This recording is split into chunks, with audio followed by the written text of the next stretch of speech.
cet archétype, si on peut dire, parce que tu parlais d'archétype, donc il y a peut-être des gens qui vont nous entendre, qui vont dire: «Mais c'est quoi archétype?» C'est des points de référence sur lesquels, comme des images, qu'on a chacun en nous. Donc chez les femmes, on peut parler de la femme guerrière, de la femme sauvage, de la femme maman et cetera. Donc c'est toutes ces parties de soi, comme des cartes, le jeu de cartes des 7 familles. On a toutes ces petites parties de famille en nous, qui représentent des différentes parts de soi.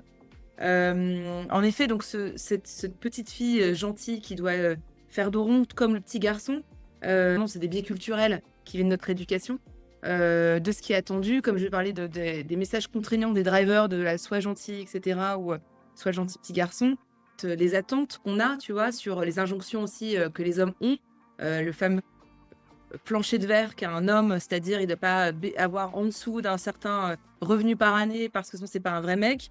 Toutes les attentes, tu vois, la virilité, on attend que ce soit un protecteur, un gagne-pain, quelqu'un qui soit, tout le temps pilier, on pas ses émotions, enfin voilà, donc ça, c'est, envoyé clairement à la société. Puis on le voit aussi, dans les films, dans les tu vois, dans les livres, dans les histoires qu'on nous raconte, enfin depuis tout petit. Donc ça, c'est véhiculé par, la culture populaire. Ouais, je pense que c'est vraiment un ensemble de choses, mais le plus important, c'est de prendre conscience, surtout de se dire: «Bah, est-ce que la vie d'aujourd'hui, elle me correspond? Oui, non», et on le voit clairement. Est-ce que, je me sens, les émotions que je ressens tous les jours, est-ce que je suis quelqu'un de joyeux, d'enthousiaste? Est-ce que je suis heureuse d'aller au travail? Oui, non.